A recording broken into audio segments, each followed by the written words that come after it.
Hello' everyone, আসসালামু আলাইকুম। কেনেকুৱা আছে আপোনালোক? আশা কৰোঁ ভালে আছে।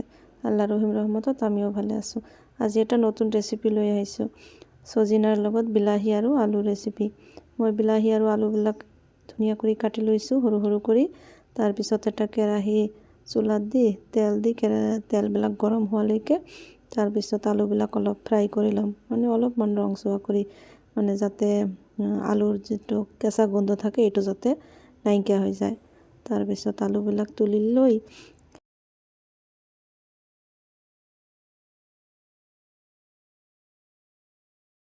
জিৰা দিম, জিৰা দি দিলোঁ।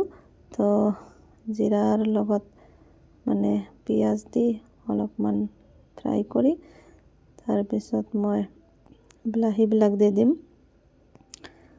তো বিলাহীবিলাক দিয়াৰ আগত মই কিন্তু কচুৰি মেথিও ইউজ কৰিছোঁ।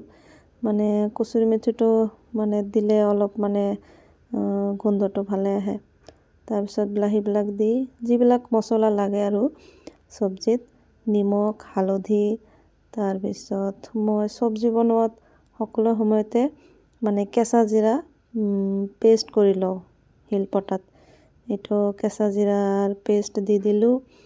তাৰপিছত 3টামান নহৰু, মানে এনেই নহৰু দি দিলোঁ।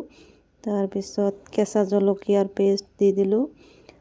তাৰপিছত মই এইবিলাক কিন্তু আটাইবিলাকে শিলপতাত পিহিছোঁ। তাৰপিছত নহৰুৰ পেষ্ট দি দিলোঁ। এইবিলাক দি ভালকৈ মই লৰাই তাৰপিছত ঢাকনিৰে ঢাকা দি থ'ম অলপ সময়ৰ কাৰণে।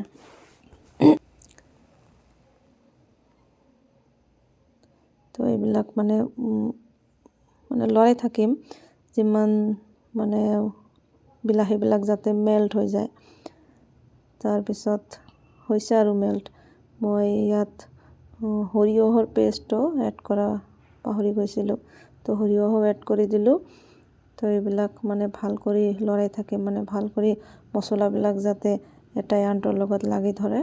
আৰু যেতিয়া তেলটো ফাহি ওলাব তেতিয়া মই চজিনাবিলাক দি দিম।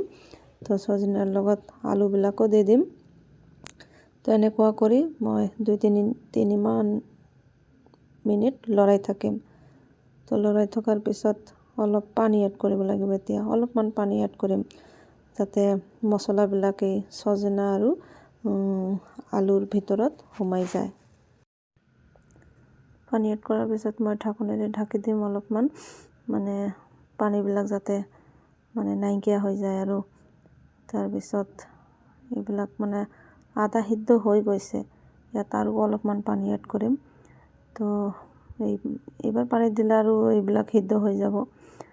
তো অলপমান দিলোঁ, এনেকুৱা মই মানে জোল নাৰাখি, মানে অলপ মানে লেঠা টাইপৰ কৰিম আৰু। তো মোৰ হৈয়ে গৈছে, মানে 10 মিনিটমান কৰিছোঁ আৰু 10 মিনিটমান হোৱাৰ পিছত মোৰ ৰেডি হৈ গ'ল চজিনা, আলু আৰু বিলাহীৰ লগত মানে এটা ৰেচিপি। তো এই ৰেচিপিটো ট্ৰাই কৰিব আপোনালোকে ঘৰত, ধুনীয়া হয়। মোৰ ভিডিঅ'টো চোৱাৰ কাৰণে ধন্যবাদ।